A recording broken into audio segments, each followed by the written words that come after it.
আমার এখানে দিল মিশানোর নিয়ম আছে। মুরিদ মুর্শিদের দিলের সাথে দিল মেশাই, সত্য না মিথ্যা বলেন? দিল মিশানোর সাথে সাথে মুরিদের মধ্যে যে সমস্যাগুলো আছে, অসুখ বলেন, বিমার বলেন, ষড়রিপু বলেন, পাপ রাশি বলেন, ওইগুলা মুর্শিদের দিলের ভিতরে ঢুকে যায়। যে মুর্শিদ এগুলো সরাইতে না পারে, সে দিল মিশে দিলে তো মরে যাব।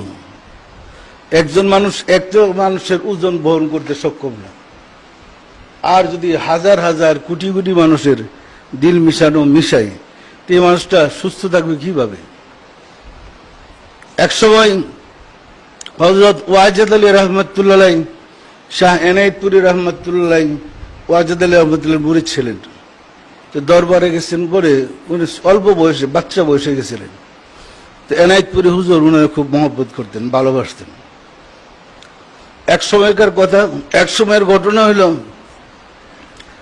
উনি সবার ডাইকা হুজুরা নিয়ে বললো, আপনি আজকে খেলাফতি দিবেন।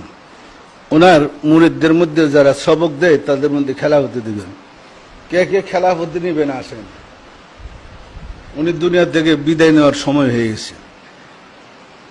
সবাই আগে গিয়ে বাসছে, আজকে আমরা খেলাফতি পাবো, ওটা খুশির ব্যাপার না? শাহ এনায়েতপুরী রহমতুল্লাহ হুজুর সামনে গিয়ে বসছেন। তো বসার পরে উনি সুন্নতি বড় মোটা লাঠি ওনার কাছে থাকতো। এই লাঠি দিয়া ওনার জজবা ছিটতে গেছে।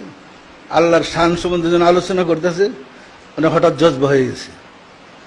জজবা উনি আল্লাহর এসকে বিভোর, পাগল নয় কিন্তু, আল্লাহর এসকে বিভোর।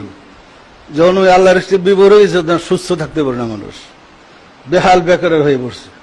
তখন উনি ইয়ার থেকে বসার থেকে ওইটা দাঁড়াইয়া লাঠি দিয়ে হমানে পিটা শুরু করলেন।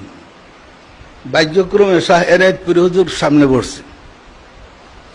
উনি অল্প বয়সের। তো লাঠি দিয়ে বাড়ি দিছে, ওর ওনার দিক দিয়ে 3টা দাঁত মুবারক ভেঙে গেছে। কিরকম বাড়িটা দিচ্ছে চিন্তা করেন।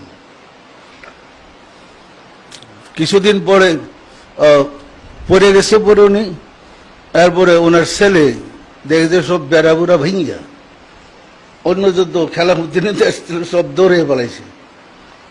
আর উনি ওই এনায়েতপুরের পিটাইতে আছে, মারতে মারতে আধা বড়া ঘুরে ফেলাইছে। তো ওনার ছেলে ওয়াজেদ আলী রহমতুল্লাহ ছেলে এহসান রহমতুল্লাহ, উনি দৌড়ে হুজরা শরীফে ঢুকলেন। ঢুকে আপনি কি করছেন? আর ইউনুস বাড়ি তো বাইরে ফেলে দিয়েছেন। হ্যাঁ কি? আরে উনি বলতেই পারেন না কি করতেছে, কি আপনি তো ইউনুস বাড়ি মারি লিতেছেন। পরে ছেড়ে দিছে। সম্মানিত আশিক রাসূলেরা ছেড়ে দেওয়ার পরে উনি ওনাকে জড়ায় ধরে নিয়ে এরপরে গোসল টুসল করে তাকে খেলাফতি দিয়ে দিলেন, যান আপনি মুরিদকে দিল মিশাইতে দেন। তো ওনার এক জামাতা, উনি বড় আলেম ছিলেন, সে মনে মনে চিন্তা করতেছে, কোথাকার একটা বাচ্চা ছেলে তারে খেলাফতি দিল, আমি বড় আলেম, আমাকে দেয় নেই। কল্পনা করছে। পরে হুজুর ডাকতে বলছে, জামাত ধরে ডাকিয়ে বলছে, যাও তোমার ওর খেলাফতি দিলাম, সবক দাও, দিল মিশাইতে দাও। তো কদিন দিল মিশাইছে, পরে শরীর ফুললে মৃত্যুর উপক্রম হয়ে গেছে। তাড়াতাড়ি হসপিটালে ভর্তি করছেন। ওই জামাতা গিয়ে বলছে, হযরত এখন কি করবো? হসপিটালে যান। কোন হসপিটালে? ইমুক হসপিটালে যান। ওই হসপিটালে যাওয়ার পরে 1 মাস চিকিৎসা করছে, কিন্তু সুস্থ হন নাই। পরে গিয়া বলছে, এখন কি করবো আমি? আরেকটা হসপিটালের নাম বলে দিল। এইভাবে 3টা হসপিটালে চিকিৎসা করছে, সুস্থ আর হয় না।